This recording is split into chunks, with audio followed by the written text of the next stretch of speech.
oh, just before I go to the agenda, DG, thank you very much for being here and leading your team. It will help also for you to know what we already have gotten as information from the Ncera project farming. And I think that your office would have briefed you about our oversight visit, both oversight visits to the Eastern Cape, where we also met with the Ncera team.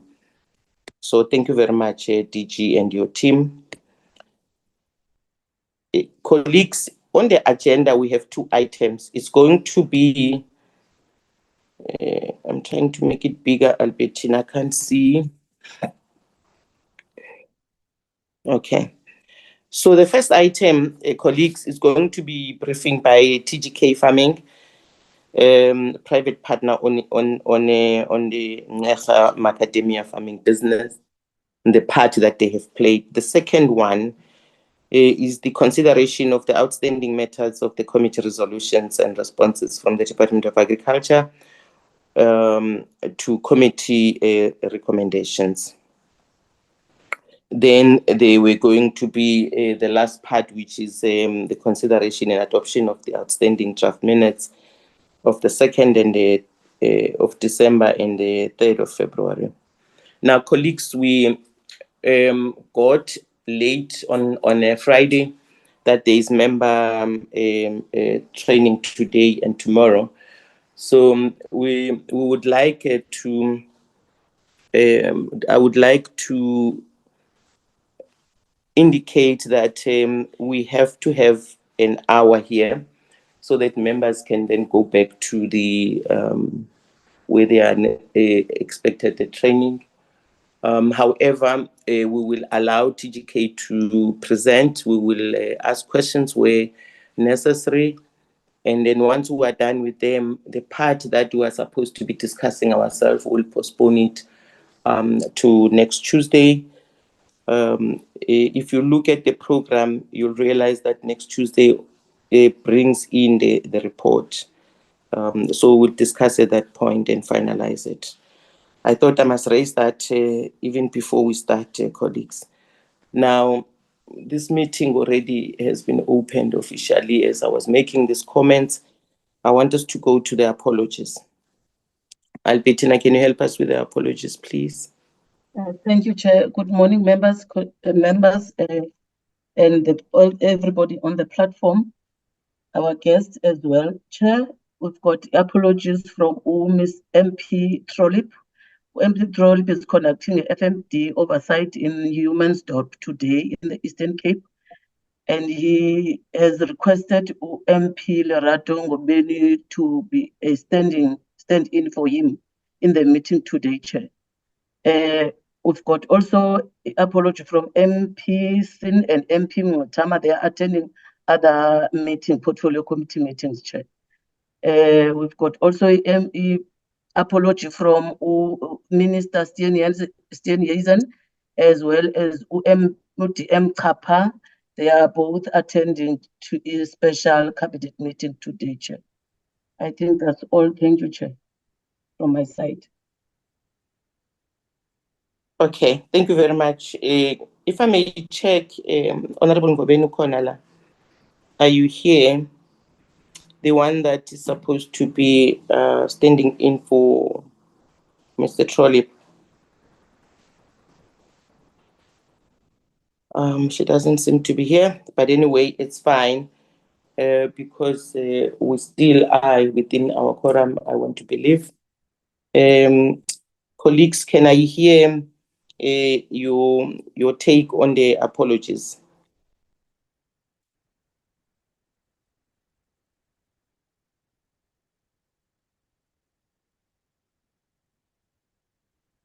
Or members, are you here? I'm talking to you, Mtetwa. I'm here, Chair. I'm here. What do you need about them, Chair? To say why they're absent? No, if we accept them so that we can move on. Oh, no, I do accept their absence. Let's move on. Okay, thank you very much, Honorable Mteto. We will now go to the first item and allow TGK Farming to make a presentation. May I request you to introduce yourself and indicate the people that you have brought, if you brought a team, and then you'll then continue with the presentation. We'll take it from there after your presentation. So my apology, Chair. Yes. My apology. I also forgot OMP Mkongi is also attending the new members workshop today. Sorry, Chair. Okay. No, that's fine. Thanks. TGK. Thank you, Lady Chair. Morning to all the members present. My name's Grant Simpson. I am an executive director at TGK Farming and was part of the TGK investment group that helped roll out and establish Ncera Macadamia Farming. I'm here with my colleague and brother, Wayne Simpson, who was also instrumental in the establishment of Ncera. In a highly technical role as well. Okay, thank you very much, Mr. Simpson. You can then, are you the one who's going to make the presentation?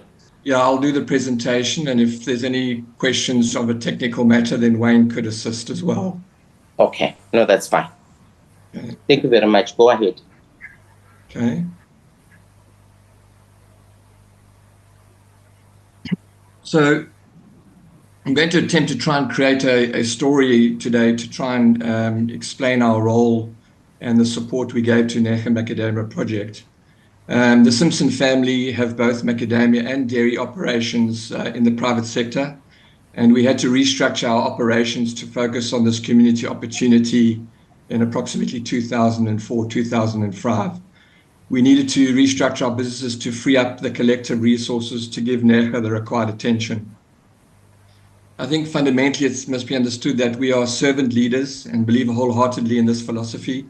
We are there to serve our staff with the required leadership, motivation, and resources to do their work. Leadership also requires discipline, so we believe in making staff accountable for their actions, and we don't allow for the blame culture to be part of our business. Blame appears when accountability is lacking, and it's our foundational family and farming principle that we believe in and that we brought to Ncera. We are regarded by our peers in the industry as good farmers and entrepreneurs. I don't say this in an arrogant way. I'm just saying that we are constantly benchmarking ourselves to be in the top 10% of our macadamia and dairy industry. This is humbling because as a farmer and entrepreneur, you have to expose yourself to industry consultants and like-minded farmers who seek to improve. We feed off constructive criticism, and it always improved our farming methods and profitability.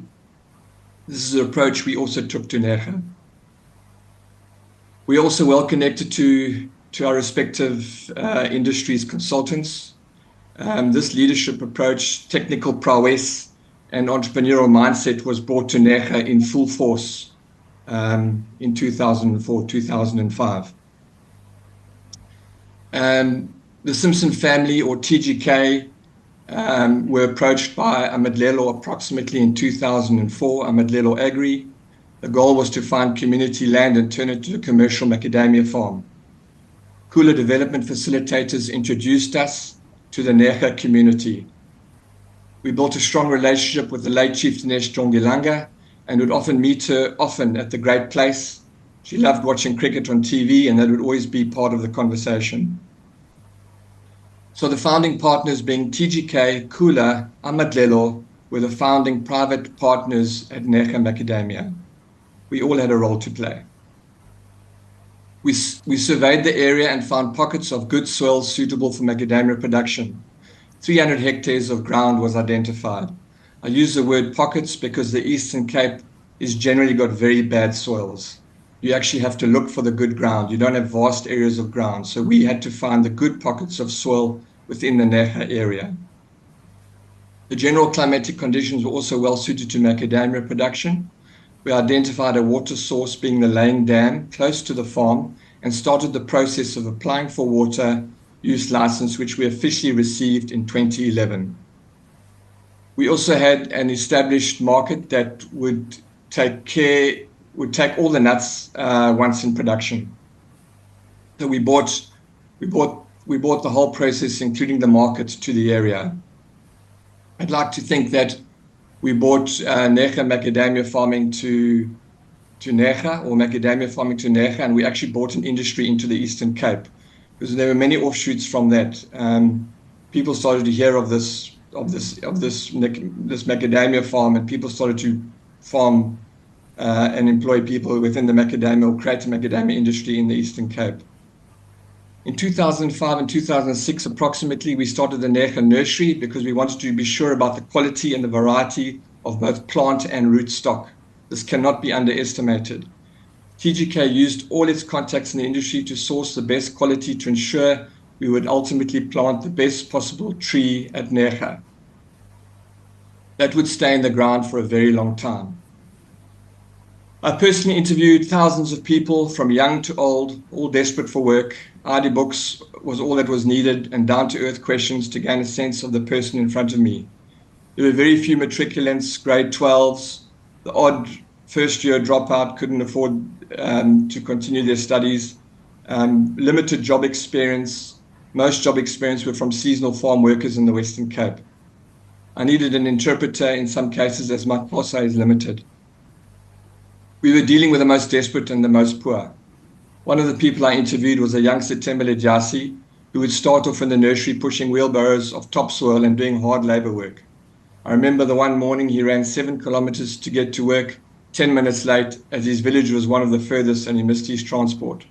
Setembele was developed by the Simpson family, and by the 2017, or let's say TGK, and by 2017 was a fully fledged farm manager of Ncera Macadamia. The orchards. Our role was to provide establishment, management, and leadership to the Ncera Macadamia farming operation, creating systems to manage the seed, the seedling, the tree, the nut, on-farm processing of the nuts, and then get the nut to market. We had to do this up to farm processing using locally employed staff from the community. We achieved this through endless hours of skills transfer and training. There were no technical courses on how to do this. We simply had to teach all the staff everything we had learned from the macadamia industry. We did it ourselves. A lot of the time was spent in the nursery, in the orchards, in the sheds, because in farming, being outside counts the most, in the fields, in the orchards. Our role was essentially establishment, management, and leadership. The plan was always to plant 300 hectares as soon as possible, but we had to wait for bulk water to arrive after achieving the water use license in 2011. We never realized how long it would take to actually get this water to site, but we adapted. We ultimately planted close to 180 hectares from 2009 to 2015. We were limited by funding shortfalls and delayed water pipeline construction. This is the nature of farming and South African farmers. We don't complain, we just adapt and make a plan and get on with it while we wait. Our staff also learned a great deal during this time about resilience and innovation. We struggled together through this, as is the norm on well-run South African farms. We supported the trees through the use of boreholes, as well as abandoned nearby quarry that would fill up after good rains. We would pump this water to the orchards. Initially, yields on the younger trees were matching industry norms, but that is because they had sufficient water from rainfall, as well as the other plans we had made to support the trees. As the trees got older, obviously their water demand increased and their targeted yield dropped off from the industry norm. But we always knew that the trees had the potential to compete with trees nationally because they were good trees. Our establishment role was ongoing, but the role was obviously more demanding in the earlier development years. Our management role was ongoing, so our establishment role was ongoing initially and became less demanding in the earlier development years. Our management role was ongoing, but became less managerial and more supportive as the years progressed and staff began to manage by themselves. And by 2018, the farm was totally community managed. Our leadership role was there since inception, until we stepped down in early 2019. We had a presence in Ncera for 15 years, and we believe we served its people well. We established 180 hectares of macadamias, and from 2013 to 2018, the farm produced approximately 330 tons dry and shell export grade nuts to the market. Ncera won numerous quality awards over the years and ranked amongst the best commercial farmers for quality in the country. This is proof that we had the good performing assets, the right trees and the right people, combining to produce the right product. Our commitment was plain for all to see. We were very proud of what we achieved at Ncera, but it was not easy. In early 2019, we stepped down for operational reasons, and a new technical team was appointed that we were comfortable with in terms of looking after the value that we had created at Ncera. We were essentially minority shareholders at Ncera, so it was very important for us to know that those taking over were competent and we were confident in their ability. By the time we stepped down in early 2019, there was still no bulk water supply. Like any football team, when the manager leaves, it can be an unsettling period, and the newly appointed and existing leadership would typically have to deal with such challenges, which I'm sure must have been there. I think that's normal. However, 2020, unbeknown to us at the time, in early 2019, 2020 would be the beginning of an extremely difficult period globally and locally that severely affected the macadamia industry, and recovery only started to appear some 2 years ago. That's my summary, Lady Chair.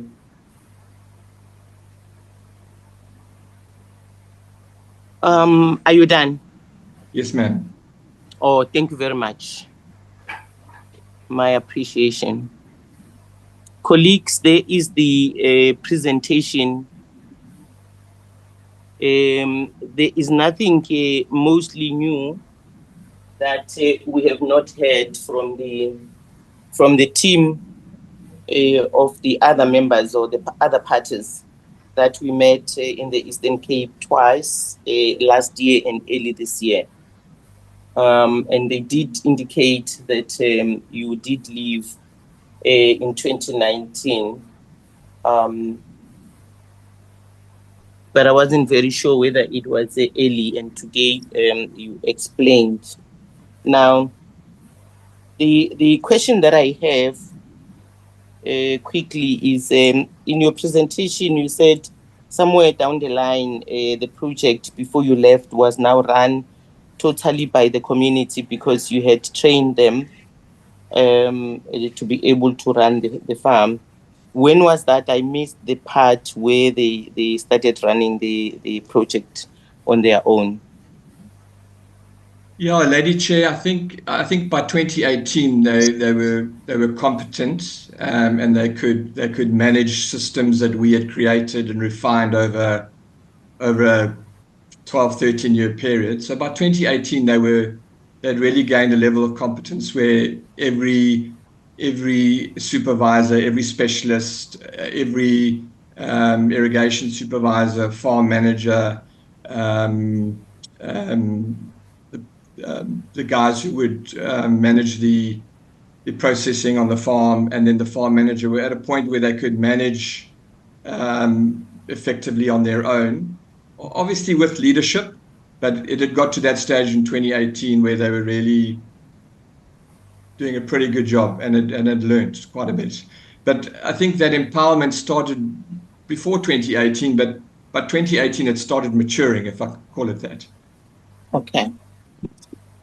So in your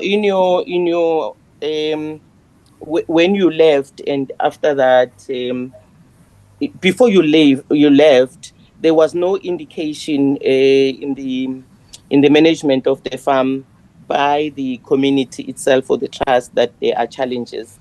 whether human relations or business problems within themselves. Everything was fine. The trees were fine, except that you still did not have water by then. Yes, I think fundamentally the operation was strong. I think, like any business, there were always testy times. And,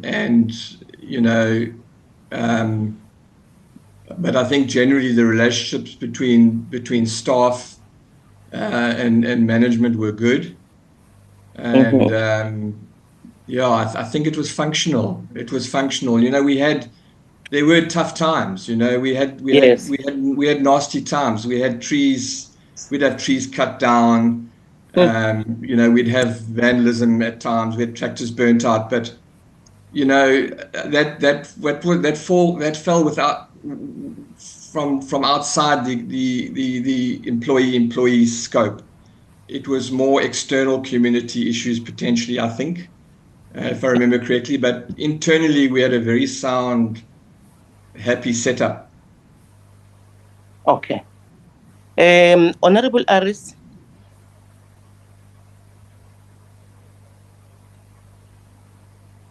Letitia and Honorable Mteto. Hi, good morning, Chair. Thank you very much. Yes, Chairperson. Thanks for the presentation, sir.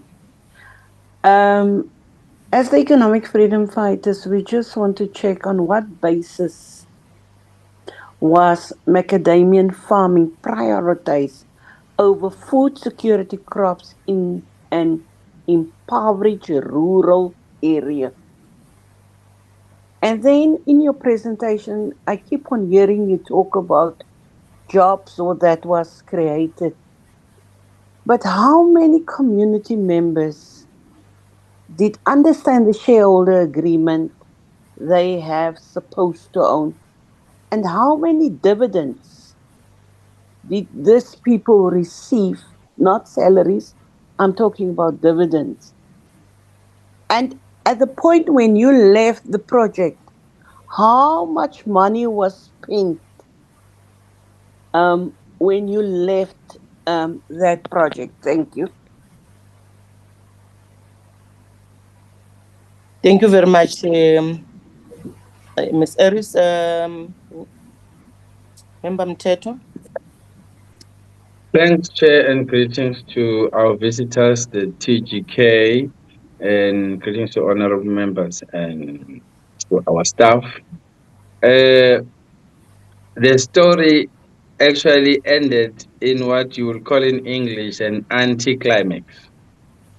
When you listen to the stories from our oversight visit, it was highly charged up, communities that were not happy. We went into the last visit we were in terms of presentation. We got another picture. Here we are with the Simpsons. They are giving a picture which, when I connect the three pictures, they are disjointed, disconnected, and they're not telling us the story that we can continue from what we've heard.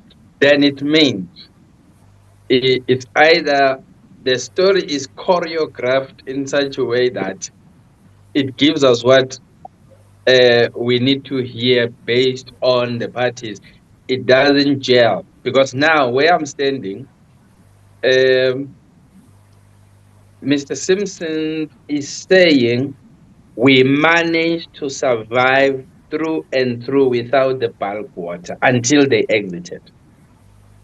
Then my question is, did you make a profit in your tenure as you were there? And those profits, were they banked or they were plowed back into the business? Because I want to ask, what is the state of the project? Because the way you put it, you left ceremoniously, meaning everything handover, and then the guys were on their own. But what we saw there was a completely different picture. So we are not getting that. So I thought he will delve into saying what were the technical issues, because as we stand, there's no project. So if your picture is anything to go by, it's a totally different picture. Then who is responsible for the downfall of the project? Surely, I think you will say it's the community, because you handed everything over to them. I didn't hear any mention of any issues with the management. The question now is, you were a partner in the project or a shareholder. Where are your shares now? Did you exit with your shares, or you handed over your shares to somebody else, which means you are no longer involved in the project? And those are the dynamics that I would like to check, because we need to know, if you are still there, your shares are still there, then you are still responsible because you are a shareholder. But also, I want to check, where are the markets that you were bringing from the industry perspective? You are in the macadamia business, the one that you were helping to monitor and babysit and incubate, as we speak, is on the ground. My question to you, are you succeeding also, or are you also on a downward spiral trend in your own macadamia business, or it's only the one that you were managing? Because it doesn't leave a good legacy to say you monitored people, but as you exit, things stopped with you, which means there was no handover, there was no access to certain things, to the point that that's why the project is collapsing. It was on your shoulder. Once you leave, everything collapses. So we're not getting all of that. As we speak, we left a question in Eastern Cape that said, whose project is it now? Because it seems like you guys are the ones who know this project better. The people don't know it. You are industry players, you are experts in this, you know what you're doing, but it's very ironical that something that you are good at is collapsing at your departure. Question is, did you leave systems in place, monitoring, structures, processes, such that they can easily be plug and play, adapted to the next person who's taking over? So I'm not getting all of that. All I hear is that you left everything in good standing, and yet the picture we have is the opposite. So please take us into your confidence. And then the issue of bulk water, the fact that you are down toning it, that you survive without the bulk water, which means bulk water cannot be the impediment for the project to succeed, irrespective. Here you are, Mr. Wayne, you are a technical advisor.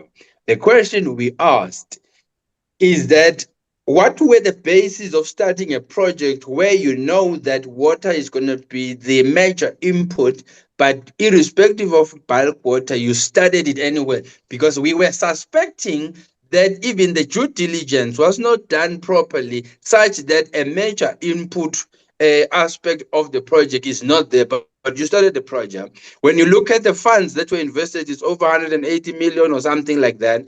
All those funds, if we can tell the truth now, was watered down. Those monies were filtered through the funnel. There's nothing left in the community. There's nothing that looks like a good operation. But yes, there are trees that were left, which should have been able to give a good returns in terms of due diligence. If climate is the issue, you should have factored that as part of risk management. Futuristic projection like COVID-19, if it is the reason, where is diversification? Where is backup to say localization of the industry? Because if it is based on external export only, then when COVID strikes, then you have no market, no usage of that. But let alone, we saw nuts on the ground spilled, and to me it's like, Were they meant to be left there in the middle of nowhere in that shared house and warehouse? When we came there, it was burning as if it was burnt yesterday. And so these are all things that looks like there were some gaps on certain things. In your study, your technical due diligence, you are industry players, we thought you will leave a prototype of what you're having to be nice to see where is your operation independent of the Ncera Macadamia project. So just to do a juxtaposition to say, here is yours, here is Ncera's, Ncera's is down, yours is up. Question is, how do you explain the two? Is it based on you that you left, that things collapse, or is based on these people having lack of understanding and technical know-how on managing the project? Then it's your fault if these people are failing because there's no succession or so, if it fails. Because you were responsible to set systems in place and show continuity and all of that. And whom do we then say is responsible for the downfall of everything? But you do take us, where are your shares? Did you hand them over to somebody or you still keep them? If you do keep them, this means you are responsible. But if you say you handed over to somebody, tell us whom did you hand over your shares so that at least we know that you exited completely. But if you disappeared, that is actually a question you still need to ask. Why did you disappear? Thank you. Thank you, Honorable Mtetwa. Honorable Goben. Oh, sorry. Thank you very much, Chairperson, and also the committee for allowing us to come in on behalf of Honorable Trollip. Yes. Chairperson, I only have just 5 questions, and I promise they are very succinct, and I will ask them in this following order. We want to know whether the state and the beneficiary community got value for the money spent at Ncera. If not, why not? If so, why is it in the state that is in? The second question is, what was the role of TGK? Did you fulfill your end of the deal, and why did you pull out? The third question, what happened to the nursery and the nut processing infrastructure that was there? The fourth one is, why were additional 100 hectares of orchards planted when there wasn't enough water for the originally established 80 hectares? And finally, Chairperson, who do you believe is responsible for the failure of the project? And is it retrievable? Those are my 5 questions on behalf of the Honorable Ethel Trollip. Thank you very much, Chairperson. Thank you, Honorable Kobeni. Our appreciation. Honorable Trollip did say that you were going to come in. We appreciate it. If I may just ask, I think Honorable Kobeni, you just assisted me with the water issue, because even in the beginning of the project, you knew that those crops would need water. What was the plan that you had in mind immediately when you started without water? Because then we realized that from 2014 up to 2019, by the time you left, the project still did not have water. But the last question is this a project, the only project that you were a partner with the other partners, or are there other projects where you were working with these partners, and is it working? And if it's working, what method have you used to the others that is not working in Ncera? And we'll allow you to respond, Mr. Simpson, with your brother there, Wayne. Wayne, would you like to talk about the water?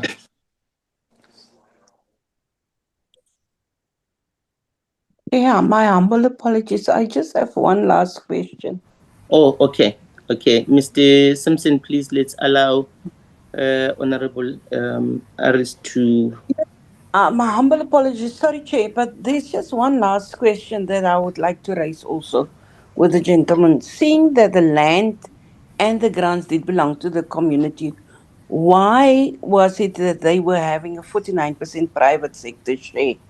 And then also, I would like to find out from him that the time that he had left the project, did he receive his shares in the project.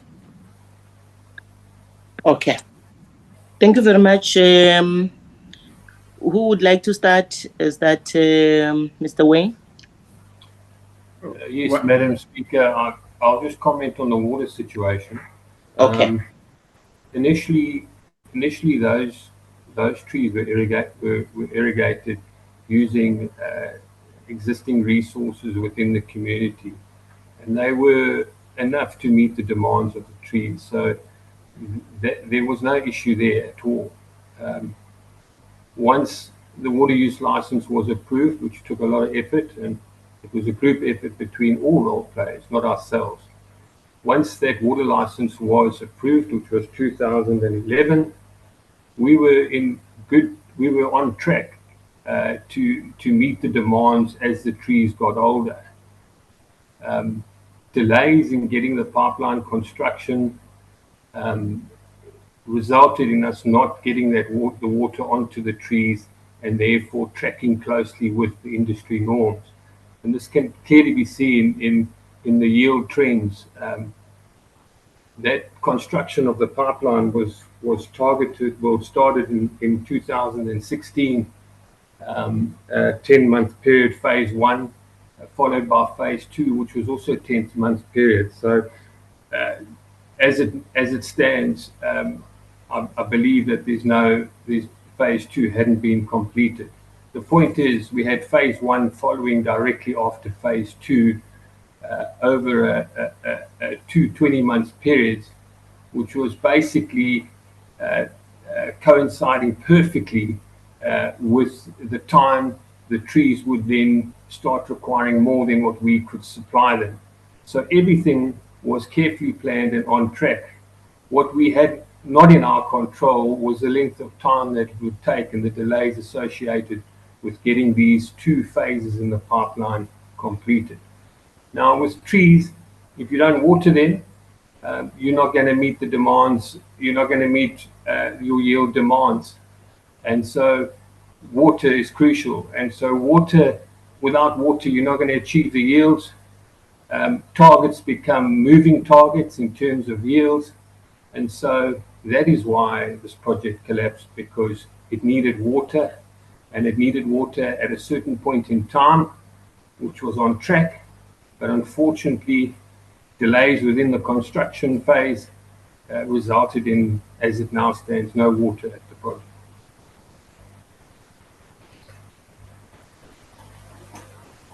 Okay, thank you. On the other questions, who's taking the other questions? Yeah, I think Letitia mentioned, why didn't we plant crops for food security? We were approached to plant macadamias and look for macadamias in the Eastern Cape, and Ncera was well suited.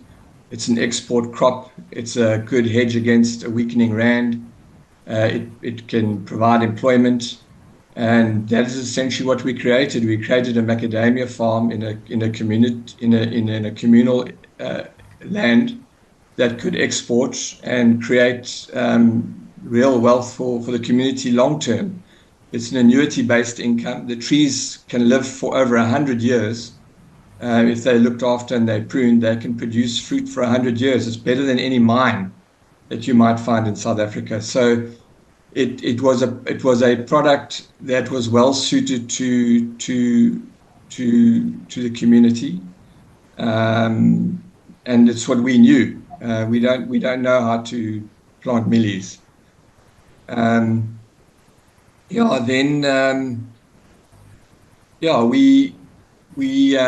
We had a role to play, and it was a role to establish, manage, and lead. We did that for 15 years.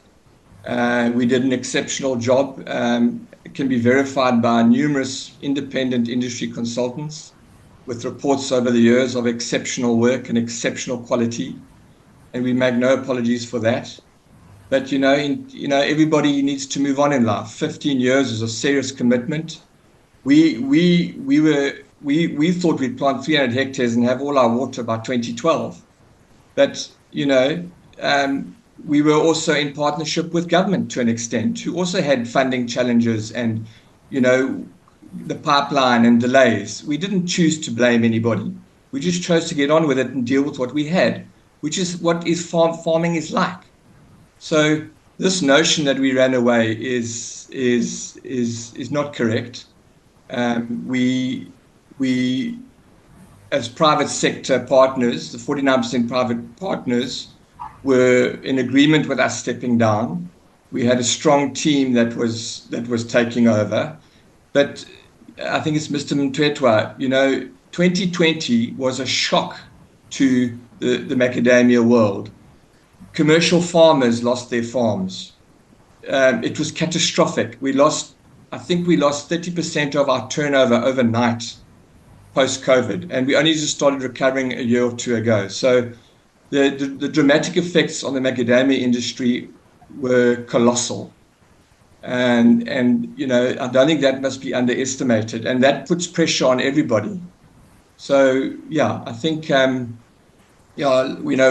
TGK share within the Ncera Macadamia setup is 12%. We remain shareholders, but we haven't had a directorship role since 2019, which is normal commercial practice. You can be a shareholder without being a director. I think we were there for 15 years, which demonstrates a commitment.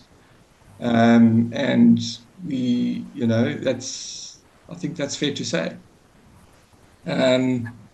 Who's to blame? There was the one question about the downfall.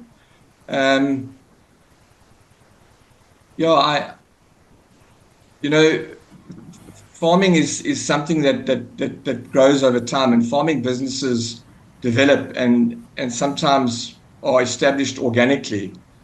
Ncera was a bit of a combination of that, because we never got our water on time, so we dealt with what we dealt with by being innovative. And I think close on 180 million was spent. I believe about approximately 100 of that was on the farm and the orchards and the development of the farm itself. The other was bulk line water supply that never came under our control. But the 300 hectares of irrigation rights that we have for Ncera, commercially, those 300 hectares are comfortably worth 100 million rand. So they have a commercial asset in a water use license that we managed to achieve. We haven't, I'm not sure if the bulk water supply has arrived yet, but the point is those rights are worth a lot of money, and the orchards that are there are worth a lot of money, because those trees are in the ground and they'll be there for the next 100 years. So this notion that there's no value is inaccurate. There is value.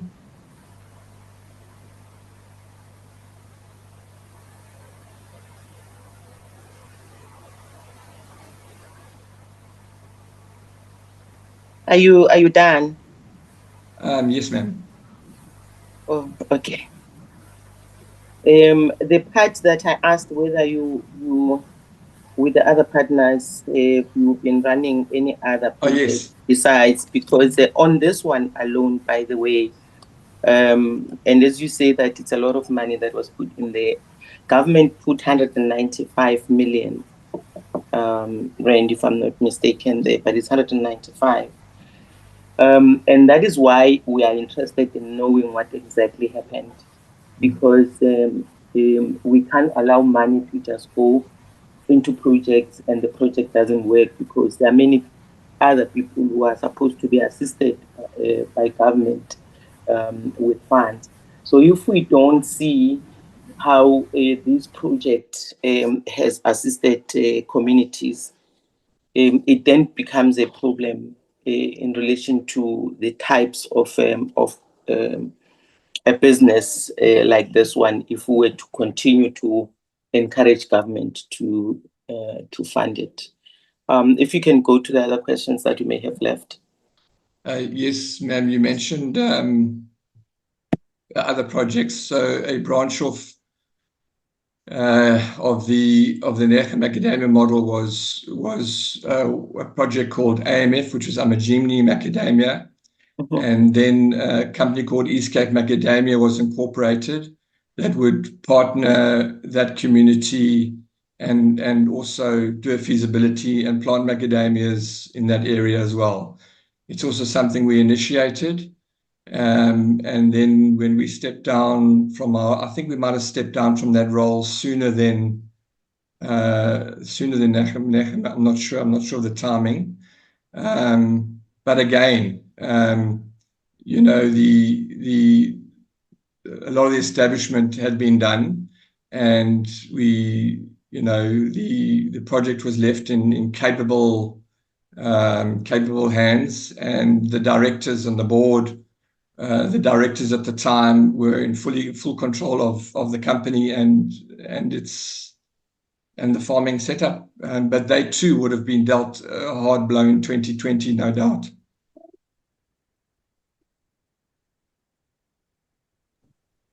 Okay. You know, it's very interesting that, excuse me, that you continue to say that when you left it in good hands. I wonder what happened immediately when you left, because it doesn't show all that was happening and that was coming very well.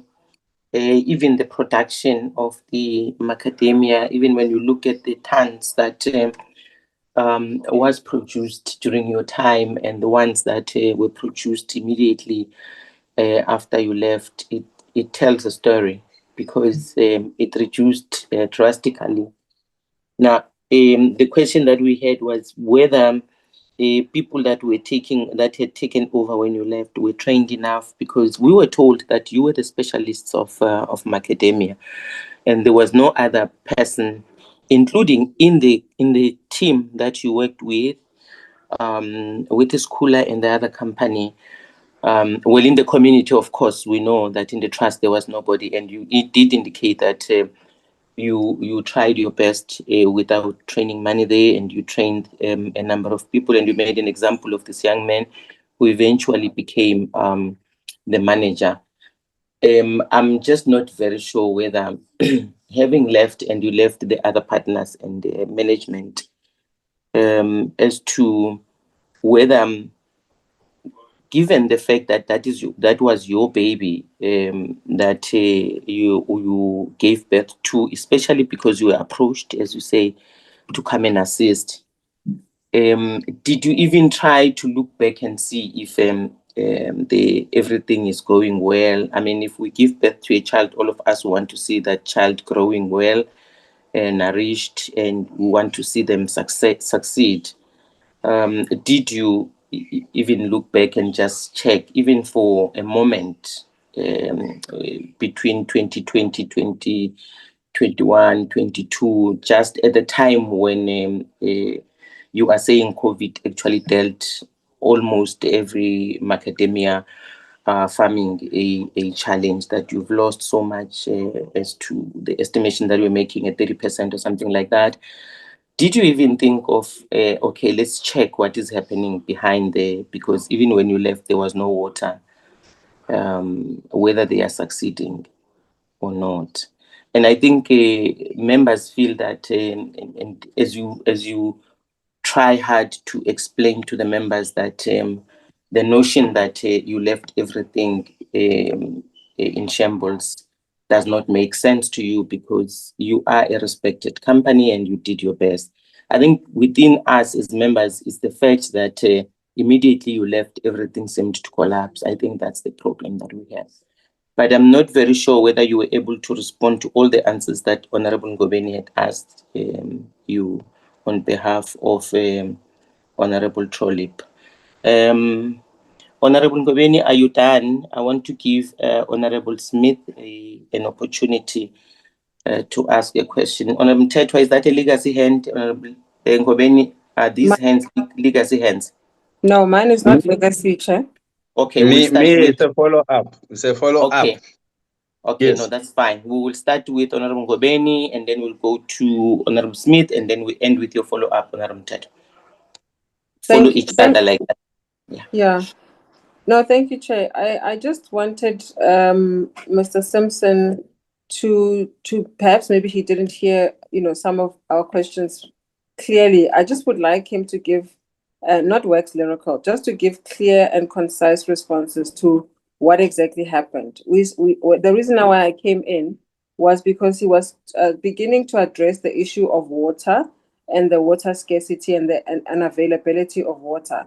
But the question that what I wanted answered was, why did they have additional hectares explored when they knew that there wasn't enough water for the 80 hectares to begin with? Why did they go over the additional 100 hectares? The other part, I think he did answer in terms of,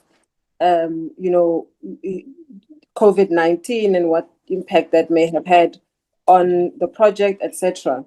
But he did not, to my satisfaction at least, respond to whether the state and the benefiting community got value for the money spent on the project. I wanted to know whether it was his sense that that actually happened. And I said to him, if not, why not? And if so, why if it did happen, then of course he spoke about why the COVID-19 was primarily the reason why they may have gone into the tailspin that they did. I also, he's tried to explain as to, who, or he probably spoke about what he believes was responsible for the failure of the project. I asked him directly as to who he believes was responsible, because I think Honorable Mthethwa made the point that, these are experts. He was the expert. He knew what he was doing. He should have been able to communicate this or even subvert what ultimately happened to the project. I also asked what happened to the nursery and the nut processing infrastructure. I did not get an answer to that question. I also asked the chairperson whether he believes that his company fulfilled its end of the deal on the project. I really would like him to please just posit direct answers to those very direct questions. Thanks for the indulgence, Chair. Appreciate it. Thank you very much, Honorable Nkabeni. I can tell you now, before he responds, because I want to give the other members, the fact that we were there and the beneficiaries, that community, we met with them. All they had during that project was the jobs that they had, and the jobs that they no longer have since then, and they've never had dividends or anything like that. Just to put you in the picture, because you were not part of the oversight. But I think these are very genuine and relevant questions that need to be answered. Honorable Smith, and then Honorable Mthethwa. Thank you very much, Chairperson. I've got 3 questions. The first one would be in terms of resigning and basically withdrawing from the project. I assume you still retained your 49% interest in it. So why wasn't it a phased withdrawal to ensure that it does have sustainability throughout, instead of a sudden withdrawal? And then also on the same point is, if you've got 49% share, obviously, although you're not on the directorship, you're supposed to get a report in terms of what the performance of the company is, because you're having 49% share. If I have 49% share, I'll make sure that my interest is protected, and if there's something wrong, then look into it and ask questions around it and go and see what's happening. So in that case, why was that not happening? And then also, I would like to hear what was the impact of the introduction of the 30% local beneficiation that was introduced in the midst of the water project, and how did you experience that? What was the effect on the business on that? And then my last question is, relating to conflict amongst communities, because it seems, I don't know if there were conflict during the time that you were there, but there was clearly some conflict afterwards, where the communities then starting to burn, some trees and vandalize some infrastructure due to frustrations. If you can maybe give us insight on that as well. Thank you. Thank you very much. I'll speak Mtaninkosi Mthatha. Thanks, Chair.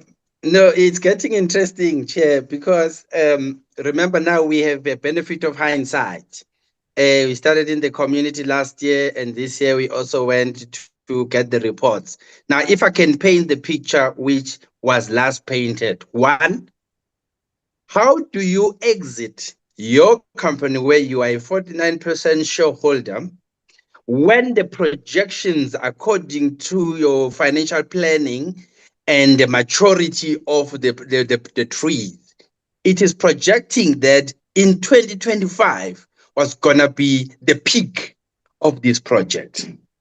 Now you are exiting almost 6 years before or 7 years before the fruition stage or the climax stage.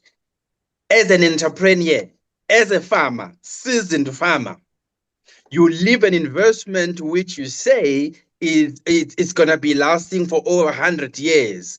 You leave it before it matures, which means you are deserting the profits that would be accrued, unless your exit was a calculated move so that you don't account for the flaws that we're already beginning to show.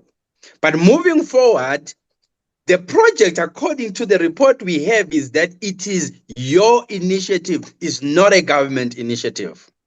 So, based on your own assessment, based on your own due diligence, based on your own preparation, according to the shareholding split, the community is having 51%, but with a clear mandate of bringing land and bringing manpower into the project, which was given in a mathematical equation.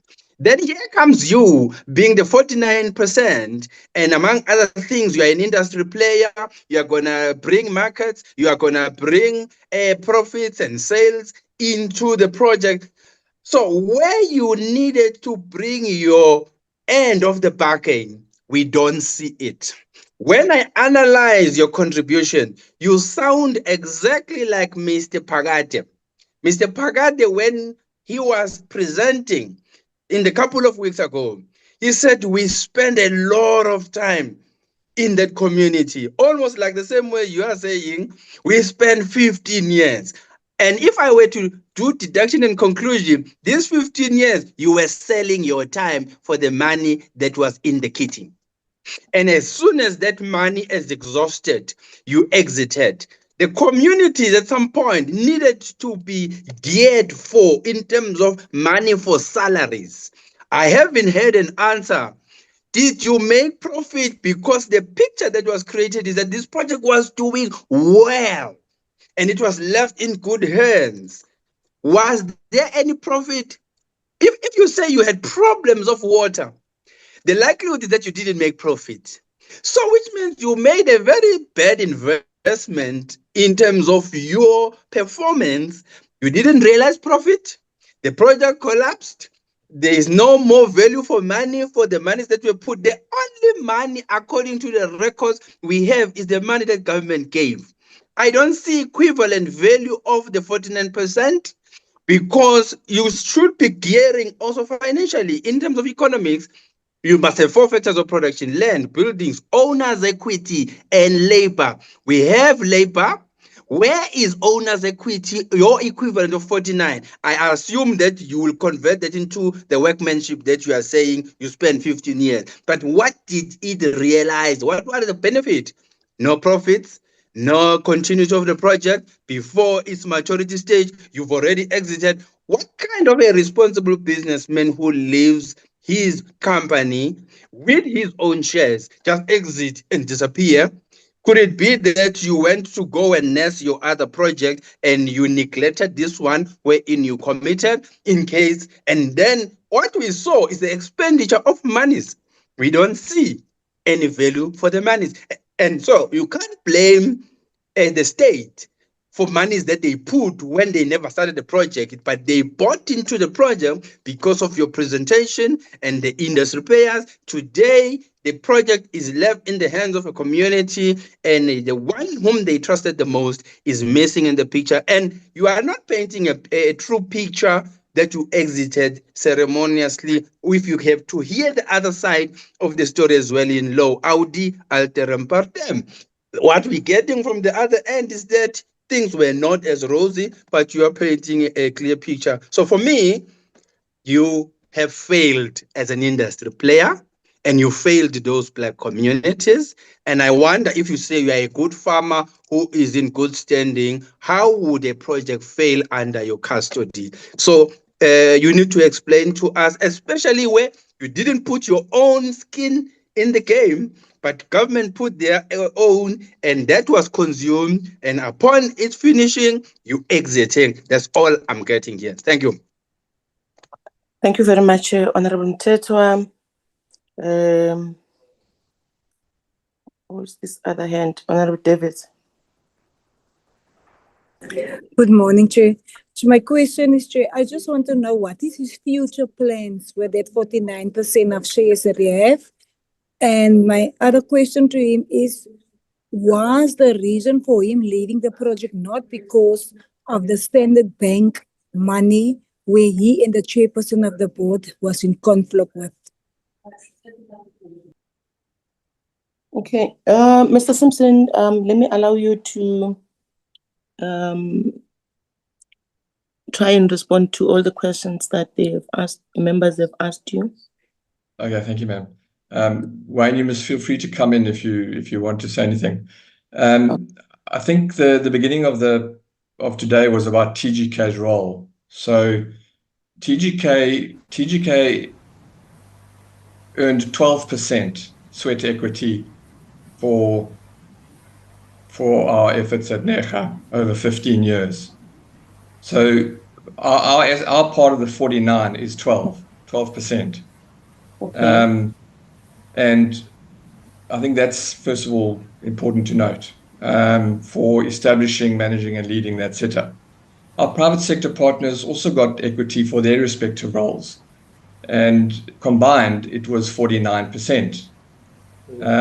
We were always initially seen as separate shareholders. There was Kula, Amatlelo, and TGK, 49% combined, but we were individual shareholders within Ncera Macadamia Farming. And then we consolidated and we kept those shares in a holding company, and we spoke with one voice, so to speak. I think it's very important to note that the private sector directors at the time supported us stepping down, thanked us for our efforts, and agreed that it was time it was good for us, a time for change.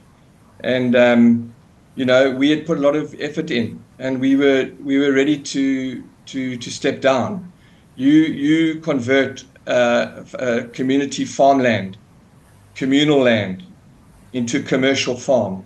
That is a massive effort that it took, and I will defend the effort forever that it took to get that farm up and running and make it look like it was a proper commercial operation. So for that, we earned 12%, and it was fully justified.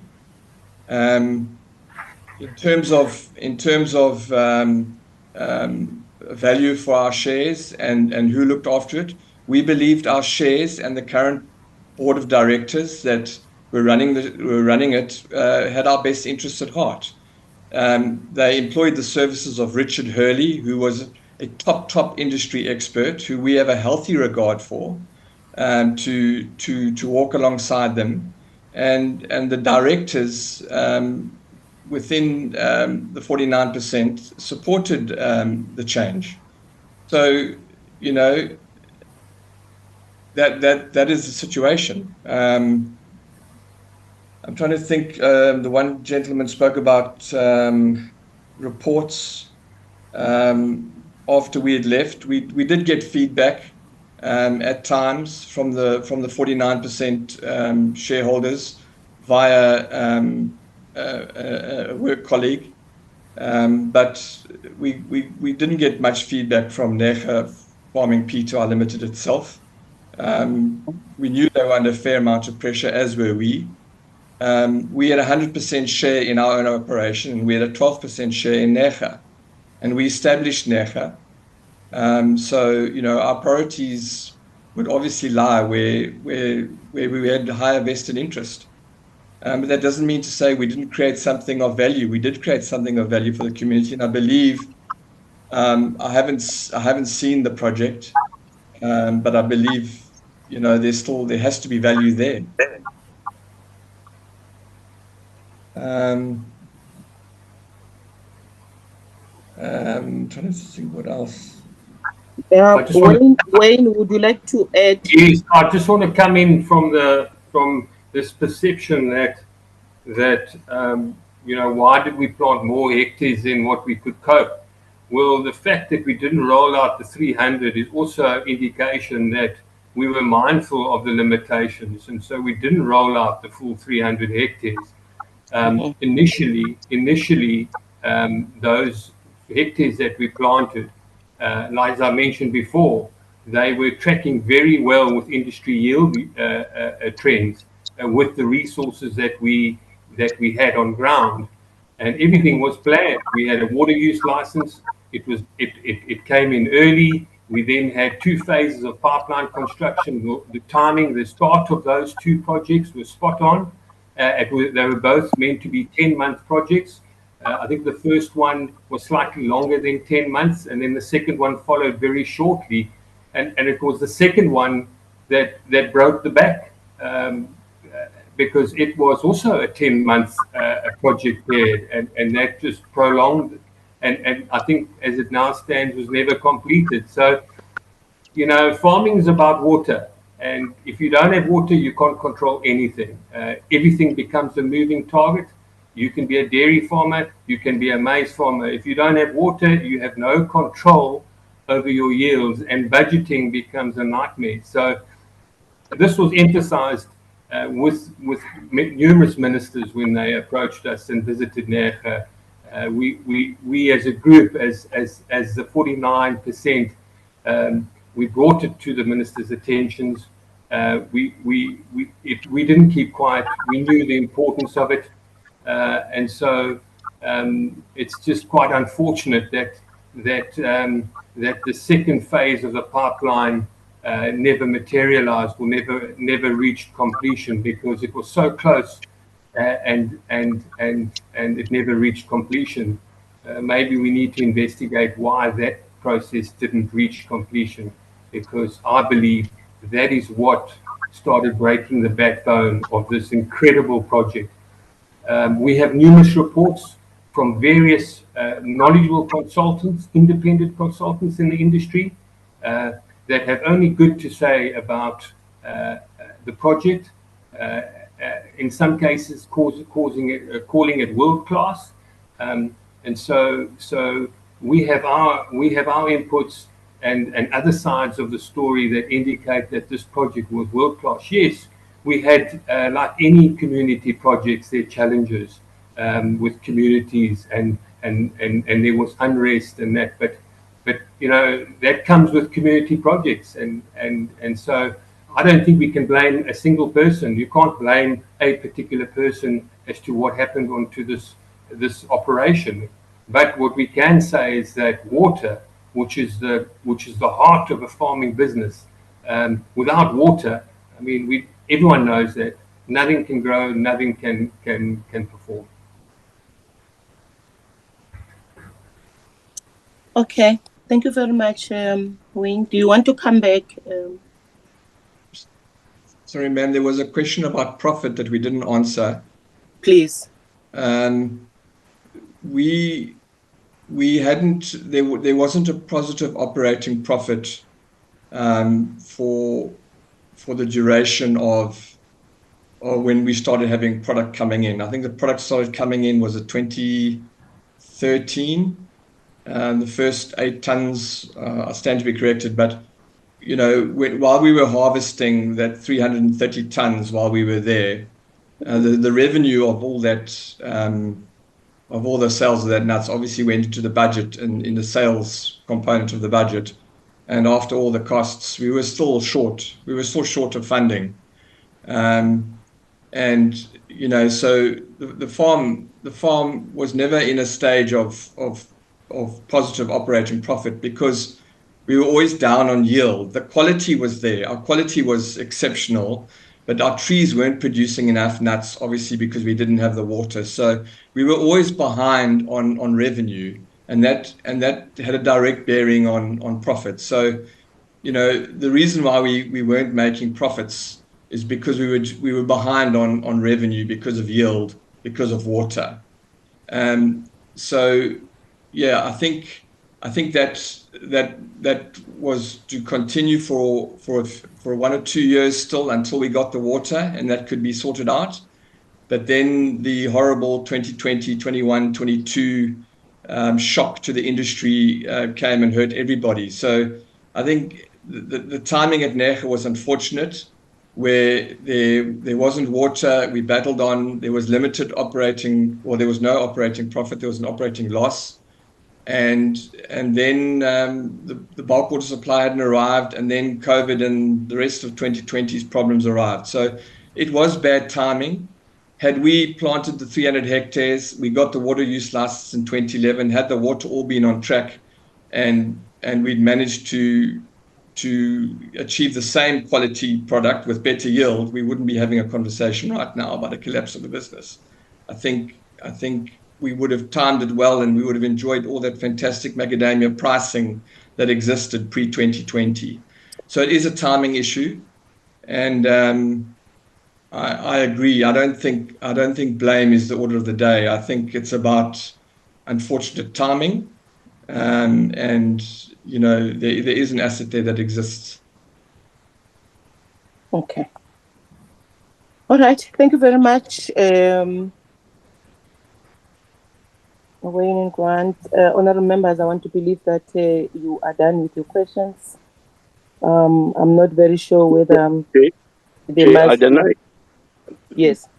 My apologies for interrupting, Chair. Okay. I didn't hear the response on the local beneficiation. I don't know if I've missed it, but the question on the impact on local beneficiation, the policy that was introduced in the midst of the water project. Okay. Wayne or Grant, do you want to talk to that? The community beneficiation part. Yeah, I think look, our partner on the community side, Kula, we're specialists in dealing with community beneficiation. So I think they could talk better to that. But what I can say from our side is that the community benefited obviously from day one via obviously the wage bill. And that was the only community benefit that was derived out of the project. There were some special interest groups created and facilitated by the company. There was a women's group, a youth group, a farmers group, but I think our community, our partners who dealt with the community side of things would talk better into that. But no dividends were received. I'm not too sure about this 30% beneficiary story. Wayne, are you familiar with that? Yeah, look, I think just if I may come in there, Madam Speaker. Yeah. The budget allowed for community benefits through service providers. They provided tractors for the community, so there was a monthly fee that went to the tractor owners. There was also catering, so there was catering for events. So there was benefits of that nature. Besides the wage bill, as I mentioned, any service providers that the community, any services that the community could provide was taken by the company, and I think that's where that 30% comes, if I recall. But there was a percentage of the budget that went towards benefits to the community via service providing. Okay, thank you very much. Members, you heard that? My apology, Chair. I think my question. Chair.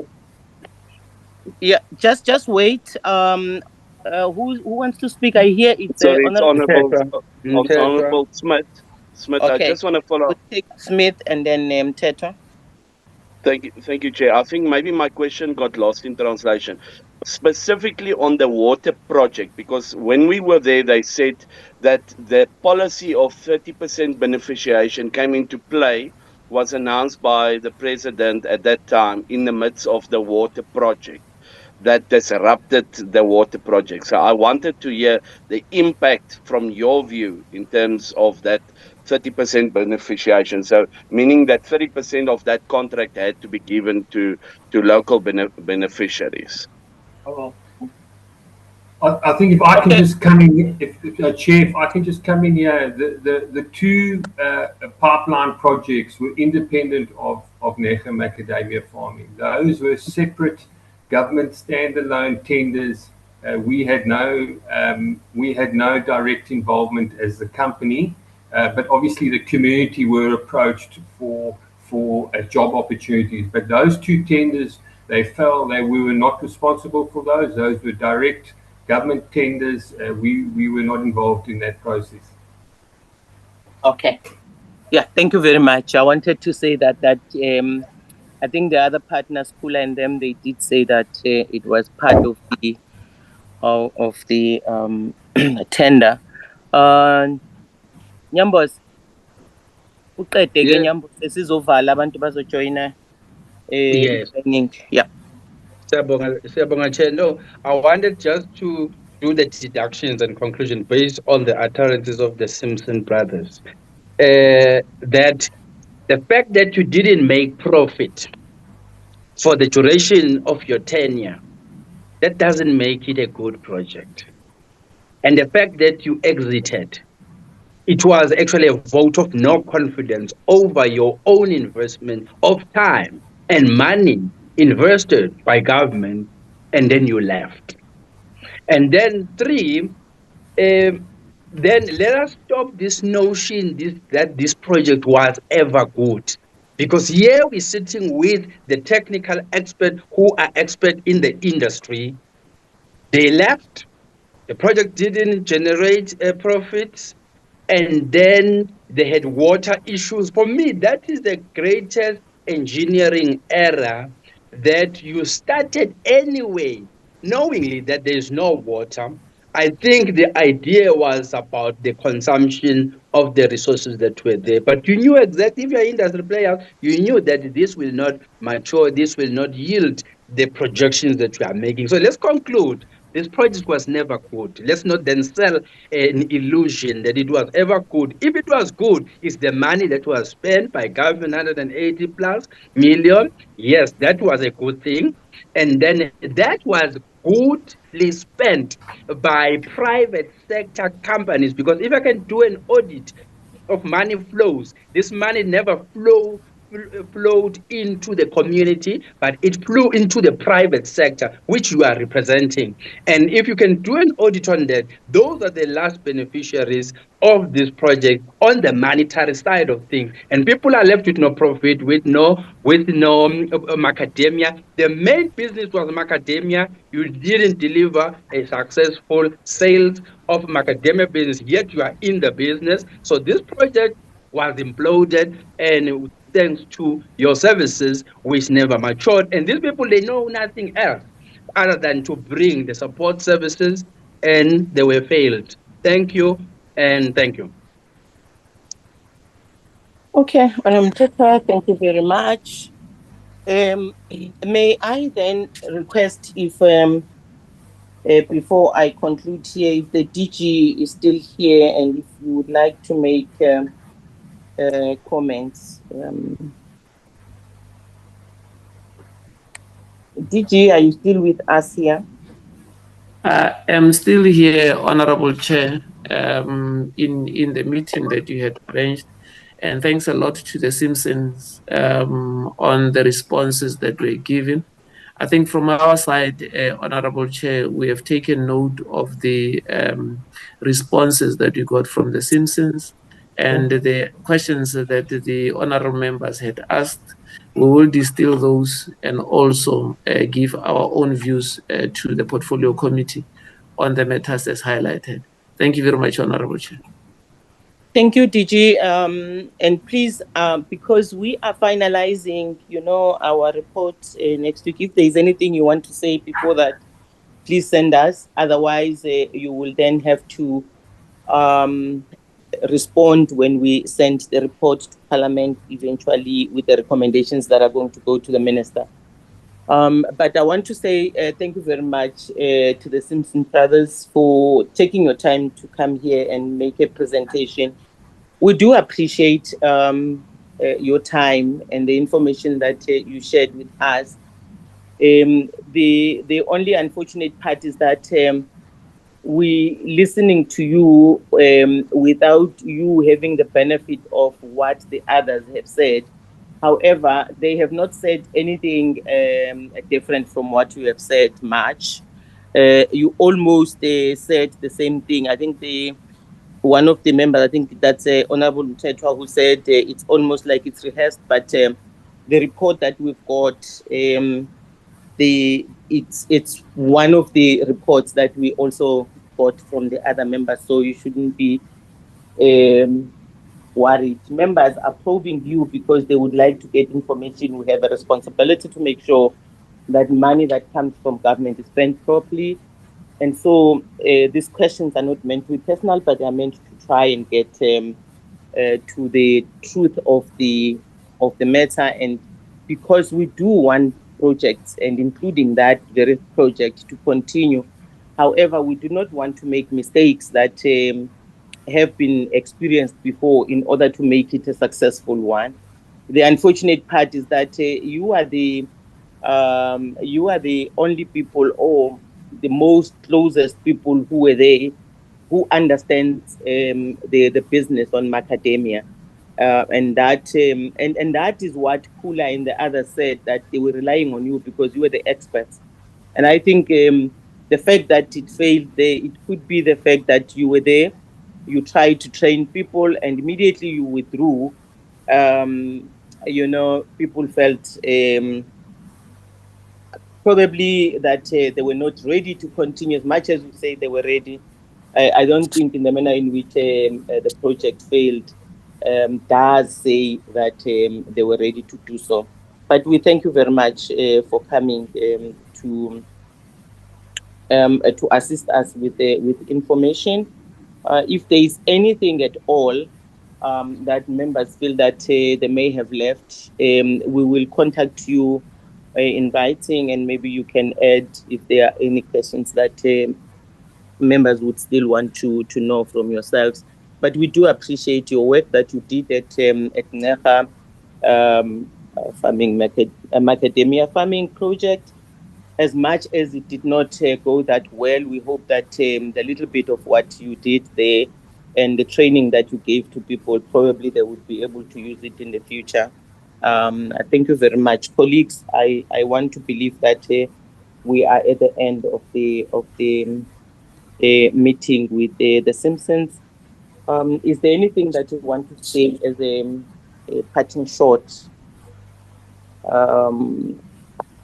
Grant Wayne? Are you going to say, Wayne? No, I don't really have anything more to say, but to thank the Chair for chairing this meeting. Yeah, thank you very much. Thank you. Thank you very much. Okay, thank you very much. We do appreciate your time. Have a lovely day. You are excused. Thank you, Chair. Sure. Honorable members, I still need you for a minute.